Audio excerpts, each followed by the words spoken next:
एक हवेली की सच्ची हिंदी कहानी। एक ऐसी हवेली की कहानी जिसमें कोई भी जाने से बहुत डरता है। इस हवेली की एक कहानी है जिसमें बारे में लोग जानते हैं, तभी कोई नहीं जाता है। लेकिन इन सभी कहानी से अनजान रमेश अपने दोस्त के साथ उस जगह पर आया था, क्योंकि उसे नहीं लगता था कि जो भी बातें बताई गई है वह पूरी तरह से सच हो सकती है। इसलिए रमेश अपने दोस्त के साथ उस हवेली में गया था। रमेश ने कि मुझे नहीं लगता है कि यहाँ पर कुछ है, लोग ऐसी ही बातें कहते रहते हैं। रमेश का दोस्त कहता है कि कुछ बातों में ऐसा भी तो हो सकता है वह सच हो, क्योंकि कोई इन सभी बातों को बनाकर क्या साबित करना चाहता है। रमेश कहता है कि मुझे यह बात पता नहीं है, लेकिन हम यहाँ पर आ गए हैं तो हम देख सकते हैं। रमेश का दोस्त कहता है कि मुझे इस हवेली के बाहर एक बूढ़े आदमी मिले थे।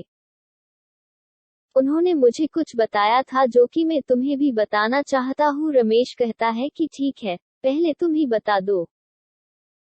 रमेश का दोस्त कहता है कि वह बाबा कहते हैं कि यह हवेली ठीक नहीं है।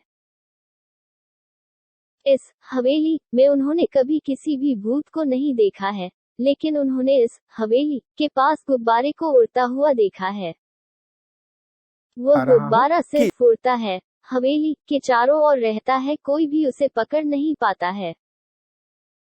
लेकिन उन्होंने फिर बताया कि वह कहाँ से आता है यह बात भी कभी समझ नहीं आती है, इसलिए सभी को लगता है कि उस हवेली में भूत रहता है। यह भूत क्या कर सकता है यह बात भी कोई नहीं जानता है। बहुत साल से यह हवेली बंद पड़ी है, कोई भी यहाँ पर नहीं आता है। रमेश को उस हवेली की पूरी कहानी समझ आ गई थी, ले उस गुब्बारे की कहानी समझ नहीं आती है। यह कहाँ से आता है, क्यों आता है, यह हवेली के चारों ओर ही क्यों घूमता है, कुछ भी समझ नहीं आ रहा था। रमेश का दोस्त कहता है कि अब भी हमें हवेली के अंदर जाना चाहिए या फिर जाने का विचार रहने देते हैं। अब उन्हें उस हवेली के अंदर जाना था। वह उस हवेली के अंदर जाते हैं, सब कुछ बदल चुका था। अब यह हवेली पहले जैसे नहीं थी। सब दीवार पर से रंग उड़ चुका था, यहाँ पर कोई नहीं आ सकता है क्योंकि यह तो अंदर से भी भूत की हवेली लगती है। वह दोनों उस हवेली के अंदर घूम रहे थे, उस गुब्बारे की तलाश में थे जो कि उन्हें पता चला था कि यहाँ पर नजर आता है। उन्हें बहुत देर हो गई थी, कुछ भी नजर नहीं आया था। वह ऊपर के कमरे में पहुंच गए थे। रमेश कहता है कि अब हम यहाँ पर आ गए हैं तो हमें देखना चाहिए कि ऐसा क्यों होता है। रमेश ने हवेली के पीछे जाकर देखा था। उन्हें एक कुआं नजर आता है। उस कुएं के अंदर देखने पर भी कुछ नजर नहीं आता है, क्योंकि रात भी हो रही थी। हमें यहाँ पर रात में ही आना था। जब दोनों कुएं के पास खड़े थे उन्हें आवाज आती है, जैसे कोई कह रहा हो यहाँ से चले जाओ। उन्हें यह भी लग रहा था कि शायद यह आवाज कुएं के अंदर से आती है, लेकिन यकीन नहीं हो रहा था कि कुएं के अंदर कोई हो सकता है। वह फिर कुएं में आवाज लगा देते हैं, कोई अंदर है, मगर कोई जवाब नहीं आता है। वह कुएं के पास से चले जाते हैं। रमेश का दोस्त कहता है कि मुझे नहीं लग रहा है कि वह गुब्बारा नजर आने वाला है। रमेश कहता है कि हम यहाँ पर आए हैं तो कुछ वक्त के बाद चलते हैं। तभी उन दोनों की नजर उस कुएं पर जाती है। उस कुएं से जो भी आवाज आ रही थी, उससे लगता था कि कोई उसमें रहता है, मगर उस कुएं से एक गुब्बारा निकलता हुआ नजर आता है। यह देखकर वह दोनों अब थोड़ा डर जाते हैं। आज उन्होंने देख लिया था कि वह गुब्बारा किस जगह से निकल रहा था। वह दोनों इस बात को समझ रहे थे कि उस कुएं में जरूर कोई है जो कि गुब्बारा बाहर छोड़ देता है, जिसे देखकर सभी लोग डर जाते हैं।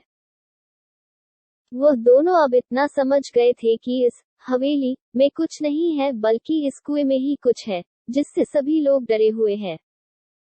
वह उस गुब्बारे को देख रहे थे, वह उनकी ओर आ रहा था। रमेश कहता है कि हमें जाने की जरूरत नहीं है जब तक हमें पता नहीं चलता है कि यह गुब्बारा क्यों हमारे पास आ रहा है। लेकिन रमेश का दोस्त कहता है कि यह जरूरी नहीं कि हमें यह सब पता करना चाहिए। वो आदमी एक भूत था। वह गुब्बारा आ जाता है। उसके बाद एक परछाई बनती है जिसके हाथ में वह गुब्बारा है। वह एक छोटा बच्चा है। अब यह डरने की बात थी, क्योंकि उन्हें समझ आ गया था कि यहाँ पर भूत है। ये सभी को डरा भी रहा था। वह दोनों उसकी कोई मदद नहीं कर सकते थे क्योंकि रमेश कहता है कि अब यहाँ से चलना चाहिए। वह उस हवेली की कुछ हद तक बात को समझ गए थे।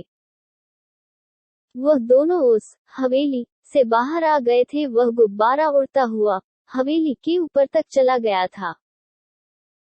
रमेश जिस बात का पता लगाना चाहते थे उसमें से कुछ बताए ही पता चल पाई थी, लेकिन अब वह इस बात को जानते थे कि वह गुब्बारा किस जगह से आया था, उसे कौन ले रहा था। अब वह यह बात किसी को भी कहना नहीं चाहते थे क्योंकि उन्हें लगता था कि कुछ बातों को पता होना जरूरी भी नहीं है। इसके पीछे क्या सच्चाई थी उन्हें नहीं पता था, मगर वह अब उदास लग रहे थे, सोच रहे थे कि ऐसा क्या हुआ होगा जो कि उन्हें नहीं पता था। वह घर तो आ गए थे मगर वह बात उनके दिमाग में घूम रही थी।